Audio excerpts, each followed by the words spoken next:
মৃত্যুর দেবতা যমরাজ একদিন সত্যিই মৃত্যুর স্বাদ পেয়েছিলেন। হ্যাঁ, সেই দিন মৃত্যুকেই নিজের মৃত্যু প্রত্যক্ষ করতে হয়েছিল। আর যার হাতে যমরাজ বধ হয়েছিলেন তিনি আর কেউ নন, স্বয়ং কালেরও কাল মহাকাল মহাদেব। নিজের এক 16 বছরের ছোট্ট ভক্তকে বাঁচানোর জন্য মহাদেব যমরাজের বুকে এমন লাথি মেরেছিলেন যে যমরাজের প্রাণ বেরিয়ে গিয়েছিল। এই অলৌকিক কাহিনীর শুরু হয় এক মহান শিবভক্ত ঋষি মৃকণ্ডু এবং তার স্ত্রী মরুদ্যতিকে দিয়ে। তাদের জীবনে কোনো কিছুর অভাব ছিল না, শুধু একটি দুঃখ ছিল, সন্তানহীনতা। সন্তান লাভের আশায় তারা মহাদেবের কঠোর তপস্যা করেন। তপস্যায় প্রসন্ন হয়ে মহাদেব তাদের সামনে আবির্ভূত হন, কিন্তু একটি কঠিন প্রশ্ন রাখেন। তিনি বলেন, তোমরা কেমন পুত্র চাও?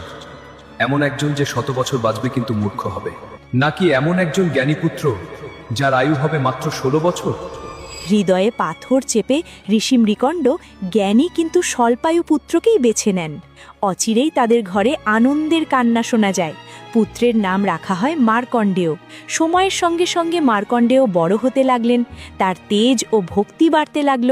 কিন্তু যতই তার 16তম জন্মদিন এগিয়ে এলো, ততই বাবা মায়ের চোখে অশ্রু জমতে লাগল। একদিন মার্কণ্ডেয় কারণ জানতে চাইলে তারা সত্য বললেন।